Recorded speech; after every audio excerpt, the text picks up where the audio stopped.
Hey, what's up, guys? Welcome back. So let's do a recap of today's game.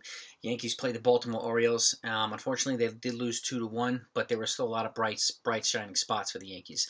Number one, Gio Urshela hit an opposite field home run today off of Matt Harvey, former Mets ace, and another solid day for their bullpen. It's a light day for the bats, but their lineup also wasn't stacked either. They're at the point now where they're kind of whittling down to trying to identify the final roster spots. So their mainstay starters are getting a little break and so on and so forth. So Clint Frazier getting a little bit of break because he has, I think, a couple aches and pains. But Mike King, one of their young prospect pitchers who's kind of been, developing through the system and getting more opportunities, threw 4 innings today, 2 hits, 1 run, struck out 6 guys. And he's a guy I would look out for too. So Johnny Lasagna followed him in the bullpen with two innings, 2 hits, 1 run. And Luis Cessa closed it out for the rest of the game, another 2 innings of 1 hit ball. So overall, a solid day for the rotation and the bullpen, or the Yankee pitchers. I've said this before too. These 3 guys today, whether it be Johnny Lasagna, Luis Cessa, or even Mike King, these are guys who can throw multiple innings. And I've said this repeatedly for a while now.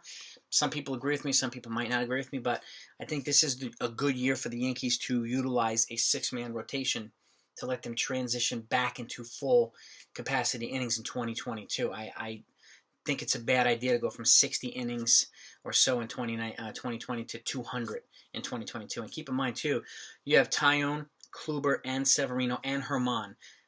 Combined, they pitched, I think, no more than 100 innings combined last year, or close to it, between the 4 of them. Okay, Severino's coming back from Tommy John, and the other guys are oft injured as well. So, the last thing we want to do is throw Gerrit Cole to the wolves and lose him, and then be down Gerrit Cole, and then have to, rely on these guys who are working their way back to full health.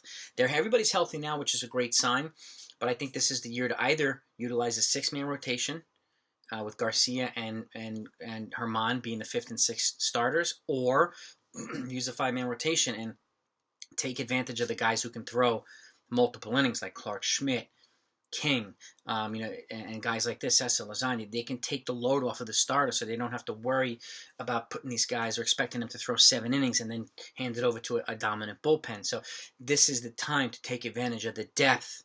With this regard, they do not always have guys who can throw multiple innings, but they do right now. And so I think it'd be a really good idea for the Yankees either to do a 6-man rotation or the 5-man rotation, utilizing these guys regularly. King can throw out, 75, 80, 100 innings. So could Schmidt, and so could some of these other guys. That way, these other, their mainstays don't have to feel like they have to go 200 innings or 7 innings every game. So I've been of that opinion for a while now, and I'm still that way. I think it could be a dangerous year. And I bring back the minor leagues. Generally, in the minor leagues, they don't increase a pitcher's workload by more than 50 or 60 innings in a season. I think the same thing should apply here to keep the arms healthy. So I'm about preservation of the pitcher's arms this year, and then giving other guys the opportunity, which is why I think versatility even on the bench is good too, with like a Derek Dietrich and Jay Bruce and guys like that who can play multiple positions. They're going to offer the team versatility, and give them opportunities to rest regular guys. So Tyler Wade plays multiple positions too, but he's had struggles at the plate this year. So I would not be surprised if Dietrich took his spot and Wade went out to the minors. So, but we'll see what happens.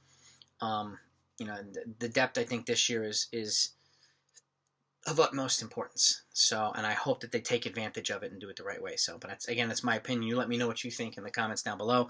But the recap today is the Yankees lost 2-1, unfortunately, but really not a big deal there. I think they're 12-5 in this spring.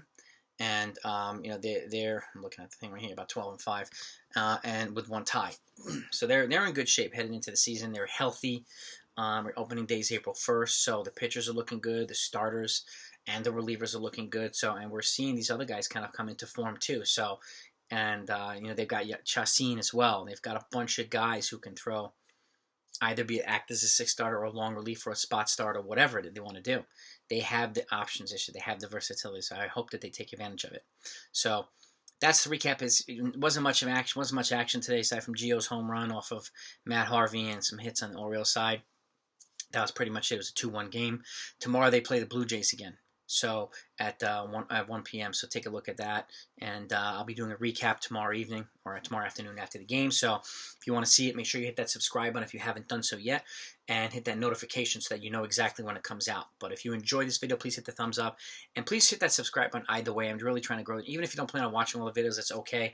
Subscribing to it really helps its growth and lets other people know that it exists. So, and I'm greatly appreciative of your support either way. So thanks for watching, everybody. Have a great week, and I'll talk to you next time.